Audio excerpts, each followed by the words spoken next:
Hello my turtles, and welcome to another video with me, Foxfoot Crafts.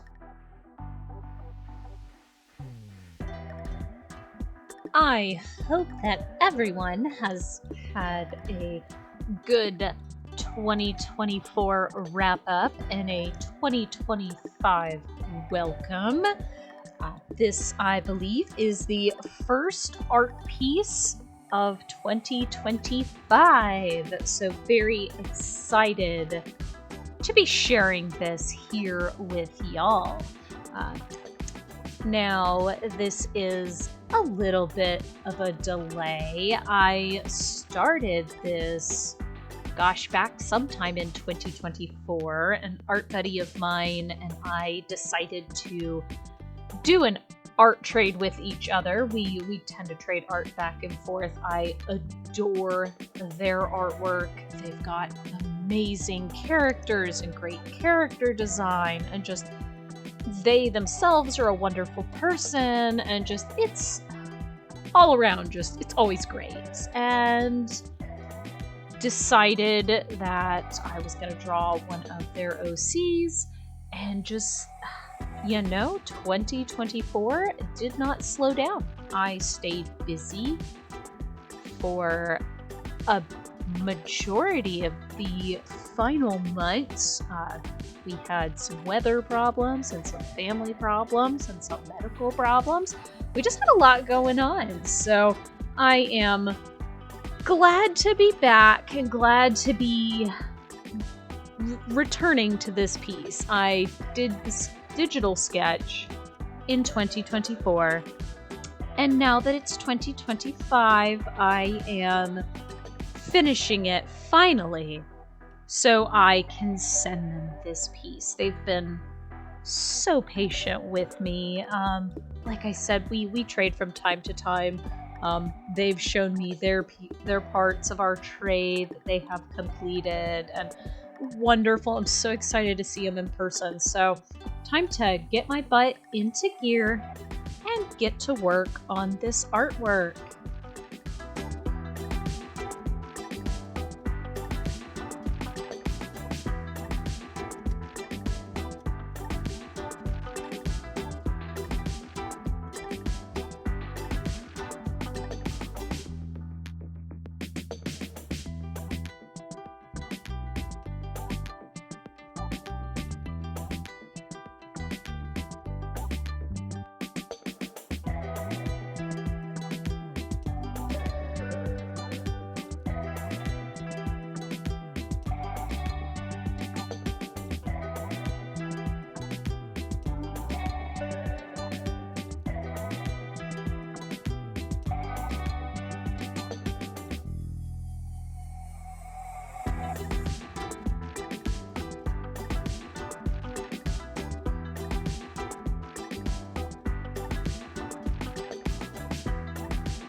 Normally, when I do an art piece, I will go through with my liner pens and do all of the line work and then color it. But I figured, you know what, 2025, let's try something a little bit different than what I normally do. So I decided to try the coloring first, and then I would go back at the end and do the line work. Especially with these colors. I know when it comes to yellows and like fluorescent colors, that those coming in contact with the ink of a liner pen, it tends to make them smudgy or dull. So I just decided to try it this way. Now, it was way more difficult to see. I ended up forgetting the carrot. That's okay though. But it is a little bit more challenging to work this way, to try to figure out before you do the lines where you want your highlights, where you want your shadows. So definitely a more difficult way to color.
Now, some of these markers that I am using, they are these squarish ones. I don't know what they're called right now, but they were a gift from my mother-in-law.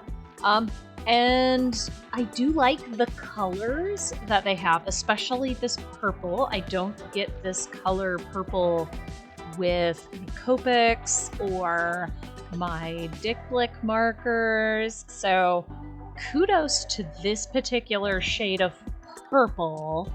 However, they are quite juicy. I think juicy is the word that I will use. They absorb into the paper. They put out a lot of ink. That being said, they run out of ink very quickly. I used some of these markers, or attempted to use some of these markers, on the Agumon piece that I did, and ended up draining a couple of the yellow and a couple of the blue. And so they just, something about these markers, I'm guessing, again, because they're so juicy, they're just losing a lot of that ink. And with it being that juicy, it does cause the other ink to kind of pool out. So yeah, I love this purple shade, the paler purple shade, but I do wish that they retained their ink a little bit better.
Now, with this character, they are a goo bunny.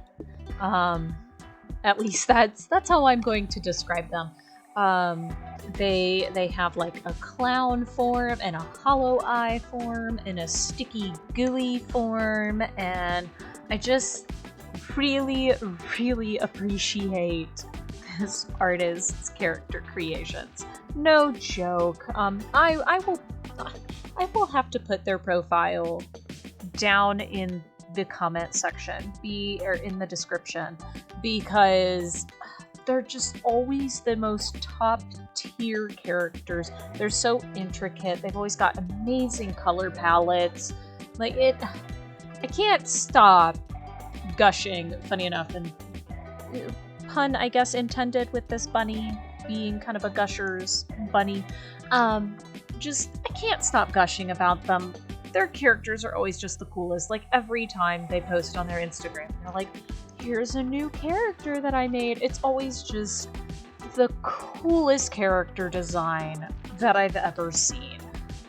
They have a two-headed snake character that's like a burlesque dancer that gosh, I love her. She's got such a cool design. They have a two-headed cow character. She might be a burlesque character as well. She's amazing. Again, I can't stop talking about their characters.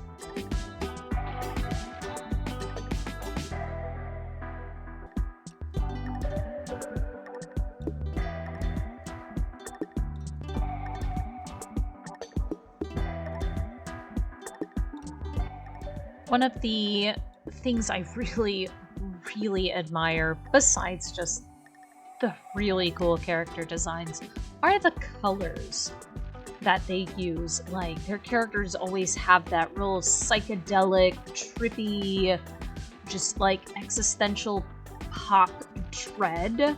I can't even describe it. It's so aesthetically pleasing and beautiful and chaotic, and I can't get over it. And since they're a goo bunny, I imagine they would sometimes get little sprinkles stuck to them, or maybe confetti or glitter. So this gave me a chance to pull out my gel pens and use them. I've had these gel pens for a while. I got them on clearance forever ago, and they really hit that nostalgia feel for me. Jelly roll gel pens were super popular when I was younger.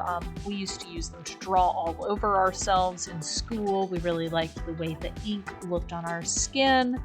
And a lot of times, like, you would have the knockoff gel pens. You had the jelly rolls if you were, like, really well off, or if your parents, managed to get them for you. Like, you were the kid that was in if you had the jelly roll gel pens. So when they went on clearance at the store and I found them, I was so excited, but I don't get to use them that often. So really excited to get to bring them out and use them in this piece as well.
Now, at first, I debated trying a colored line art. I thought about trying like a dark green on one side and a purple on the other, but I was so happy with the colors of the piece. I was like, no, I do think I want to do the black lines. I'll just try to make sure I do some different depths to the thickness of the lines, and I'm really glad that I did the black lines instead of trying to figure out other colors to try to serve as the lines.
I then decided to put a little bit of a background to it. Not an official background, just some coloring to it.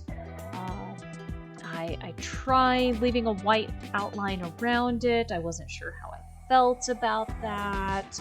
So I ended up coloring it in. And then after I colored that in and removed the tape, I was like, oh my goodness, there is a lot of white still left here on the paper. So I had to go through and fix that. Backgrounds are something I struggle with every time, and this piece was no different. It's okay. Tried some different stuff, with the original coloring, and some stuff is just the good old-fashioned struggle. I was a little upset to see that the tape pulled some of the black ink. This tape came highly recommended, and I really thought that it was going to be better and not, pull that ink. I think it's like super fragile tape. It's frog tape. Somebody recommended it to me. They said that it's a certain level of frog tape. It's like the most mild frog tape. I know I'm butchering that. But it was recommended to me, and so I went to Walmart and I bought it from Walmart. I paid a lot of money for it. I have not purchased tape myself. I know that my partner uses a lot of automotive tape, and usually I get a very gentle, like the tape that I use in some of my other videos, the purple tape that you've seen, that's an automotive tape that my partner uses, and that seems to work really well. But I guess I've never asked them how much they pay for tape, because this frog tape was not cheap. And I don't know if that's just the prices of stuff recently, or if it's always been expensive. So if you're somebody who purchases tape and uses it in your art for stuff like this, let me know if this is a common occurrence that tape is this expensive, or is it just this brand. I feel like this was all new information to me. So I have a newfound respect for whenever I see tape anywhere.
A few more details to the background. I will be done with the piece. I can scan it in and show it off a little bit better. Hopefully my scanner will capture the colors a little bit better than my camera does.